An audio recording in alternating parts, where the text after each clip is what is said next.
Hello, everyone. James is here. Welcome to Easy English Talks podcast.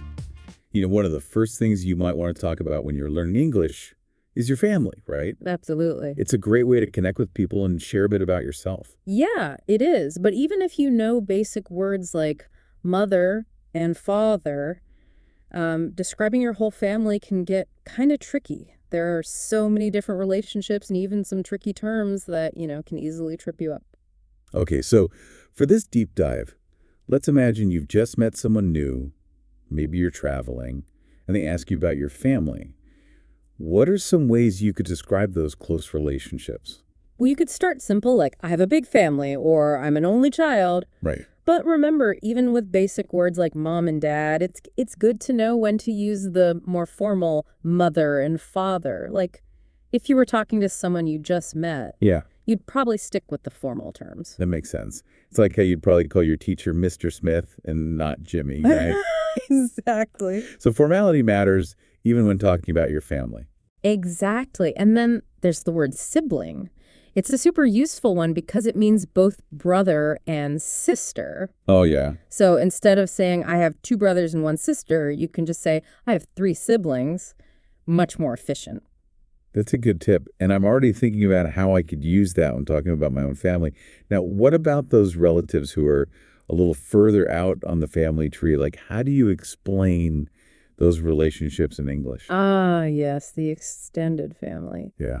This is where things can get a bit more complex. Words like aunt, uncle, and cousin are pretty straightforward, but then you have nephew and niece, which can be tricky Oh, yeah. because they're gender specific. A nephew is the son of your sibling, and a niece is their daughter. Oh, yeah. Those always confuse me. Like, I think about it every time. It'd be so easy to mix them up in a conversation. It happens to the best of us, but that's why it's important to practice these words and become comfortable using them. And then you've got terms for your grandparents' generation and even further back, great-grandfather, great-grandmother, and so on. You might need these if you're talking about your family history. Right. Or if you have a very large family. Wow, that's getting pretty far out on the family tree. I can already imagine myself trying to explain all those relationships in English, but it's fascinating to think about how many words there are just to describe our families. It really is. And family structures today can be pretty diverse. Yeah. We have blended families, step families, and all sorts of different combinations. It's important to have the vocabulary to describe those relationships, too. You're right. Like, how do you explain that your stepfather isn't your biological dad, but is still a very important part of your family? Right. Or what about half-siblings who share one parent but not the other? Yeah. Those are pretty common situations these days. Exactly. And sometimes even explaining the concept of a step family or a blended family can be challenging. It's good to have a few phrases ready to use so you can clearly explain your family structure to someone new. This is making me realize there's so much more to family vocabulary than I initially thought. It's not just about knowing individual words, it's also about understanding the different ways families are formed and how to describe those unique dynamics. Precisely. And don't forget, cultural differences can also influence how we talk about our families. Oh, that's true. What's considered normal in one culture might be very different in another. That's a great point. So not only do we need to learn the vocabulary, but we also need to be aware of the cultural context. Like, I've heard that in some cultures, it's common for multiple generations to live together. How would you even begin to explain that family structure in English? That's a great example of how cultural nuances can impact language.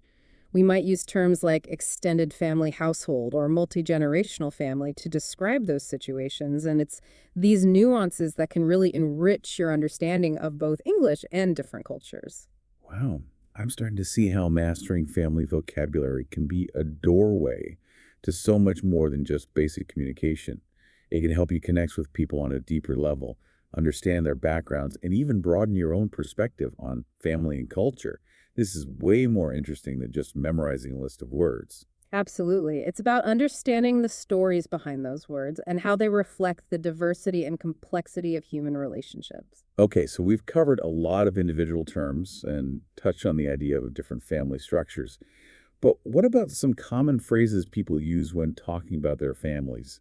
Those little expressions that can make your conversation sound more natural. Great question. You'll hear phrases like, we're very close as a family, to describe a strong bond, or maybe, my sister is married with 2 children, which is a common way to give a quick update on a sibling's life. Those are great examples, and I've definitely heard people say, I come from a big family, or I'm the baby of the family. Mm.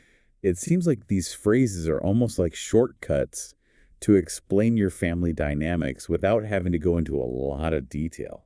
You're exactly right. They're like little conversation starters that can lead to more in-depth discussions, and they can help you sound more fluent and confident when speaking English. Mm, And those phrases can also reveal a lot about someone's family culture. yeah. For example, if someone says, we have Sunday dinner at my grandma's every week, that tells you something about their family's traditions and how close they are. And, those phrases can also reveal a lot about someone's family culture. For example, if someone says, we have Sunday dinner at my grandma's every week, that tells you something about their family's traditions and how close they are. That's so true. It's like a little window into their world. It makes me think about all the different ways people experience family life. Speaking of different experiences, we've talked about nuclear families and extended families, but what about some of the other terms that describe family structures? Well, there's single-parent family, which is becoming increasingly common these days. Right. And then you have terms like blended family or stepfamily to describe families where parents have remarried and combined their children. Right, and those terms help us understand the complexities of modern families. It's not always as simple as mom, dad, and kids anymore. Right. And I imagine that these different structures also influence the dynamics within a family, like a close-knit family might have a very different feel than a family that's more, well, let's just say dysfunctional. Absolutely. Close-knit implies strong bonds, frequent communication, and a sense of unity. Right. Whereas a dysfunctional family might be struggling with conflict, lack of communication, or even unhealthy patterns of behavior. Oof. Yeah, those are definitely two ends of the spectrum. And it's interesting to think about how those dynamics might be reflected in the language people use to describe their families.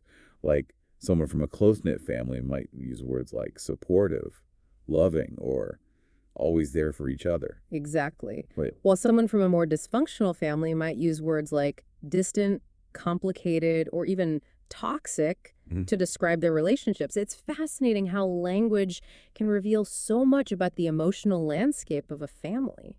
This is all making me realize that understanding family vocabulary is about so much more than just learning definitions. It's about understanding the tapestry of human relationships, the different ways families function, and how those experiences shape the way we use language. Well said. And speaking of different experiences, let's not forget the huge impact culture has on family structures and how we talk about them. Right, we touched on this earlier, but I'd love to dig a bit deeper. For example, Yeah. I know that in some cultures, the concept of family extends far beyond blood relatives.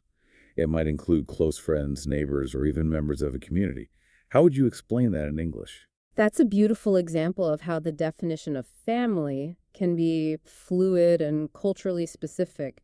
We might use phrases like chosen family or found family to describe those close-knit relationships that go beyond traditional kinship ties. Those phrases are perfect, and I think they highlight the fact that family isn't always about biology. It's about the people who provide love, support, and a sense of belonging. Exactly. And it's important to remember that when we're learning English, we're not just learning vocabulary, we're learning about different ways of seeing the world and understanding human connection. That's a really powerful thought.